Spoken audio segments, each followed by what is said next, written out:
ท่านผู้ชมเอ้ยเห็นคลิปแล้วอดหัวเราะบ่ได้อะดีเนาะมีคลิปชาวเขมรคนหนึ่งอ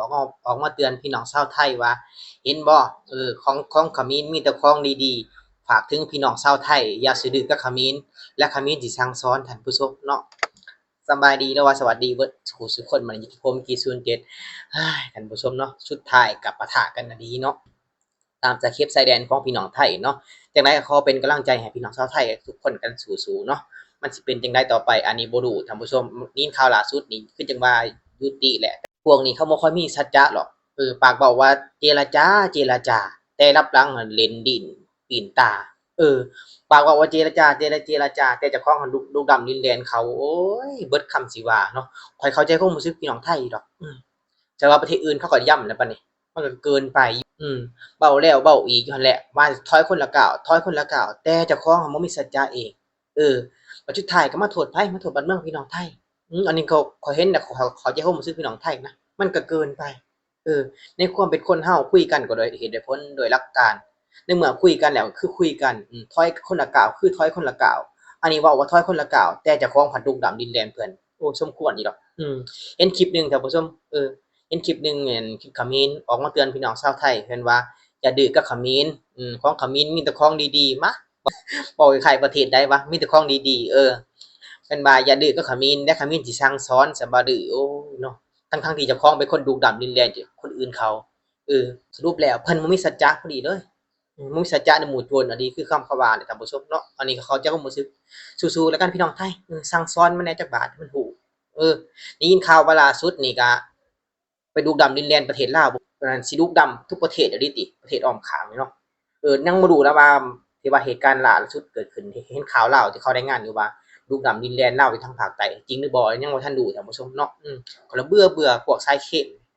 อีหยังก็ว่าของเพิ่นอีหยังก็ของเพิ่นอยู่ดีๆบ่มักบ่ตามที่เขตชายแดนเพิ่นก็มีบอกอยู่แล้วเส้นแบ่งเส้นหยังแต่เจ้าของลูกดำเองแล้วสุดท้ายมาโทษไผล่ะมาโทษเพิ่นทั้งที่เจ้าของน่ะเป็นคนก่อเรื่องโอ้ยเนาะเบิดคำสิว่าสมมุติสิสู้กันจริงก็โอ้ยเนาะมวยคนละชั้นกันแล้วพี่น้องเอ้ย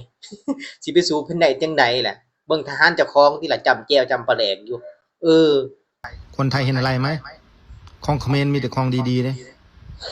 มีแต่ของแรงๆมีแต่ของสวยๆมีแต่ของมาตรฐานคนไทยหัดดูไว้นะอย่าดื้อกับเขมรเดี๋ยวเขมรสั่งสอนนะเตือนแล้วนะอย่าให้เตือนหลายรอบนะมันไม่ดีนะสงสารชาติชนนั่งឆ្លាស់គ្នាឆ្លាស់គ្នាស្រោតតិចមកយ៉ានៅត្រេះត្រុសនៅនេះអានេះល្បិចខ្ជិលហើយនេះល្បិចនេះល្បិចខ្ជិលហើយនេះគ្មានពីណាឆ្លាញ់ខ្វែជាខ្វែជឿជប់ទៅបាទហើយកុំอะไรเบิ่งสภาพทหารน่ะท่านผู้ชมเนาะขี่มอไซค์ปั่นโจร500สิไปสู้กับเพิ่นหั่นนะโอ้เอาแล้วแต่เนาะเห็นสภาพแล้วโอ้ยเบิดคำสิว่าอะดีเนาะจังซี่ก็ยังไปหาวกับเพิ่นหาเรื่องคนอื่นเขาบ่เขาเฮ็ดขึ้นก็หาว่าเขารังแกเห็นพี่น้องชาวไทยคอมเมนต์อยู่เพิ่นว่าเขมรน่ะมันหาเรื่องอยากให้พี่น้องชาวไทยนี่เปิดก่อนแต่สิเอาพยานหลักฐานนี่เอานั่นเหตุการณ์ที่พี่น้องชาวไทยเปิดก่อนนี่ไปแจ้งศาลโดมันอันนี้บ่ฮู้จริงหรือบ่นะตามที่ความคิดของพี่น้องไทยนะอาจสิมีส่วนท่านผู้ชมเนาะเพราะว่าเพิ่นอาจสิหาเรื่องให้พี่น้องชาวไทยยั่วยวนให้คนไทยเพิ่นนี่อดบ่ไหวต้องตอบโต้เพิ่นก่อนเปิดก่อนสินะแต่ก็สิมีข้ออ้างไปอ้างศาลโดว่าประเทศไทยรังแกประเทศข้อย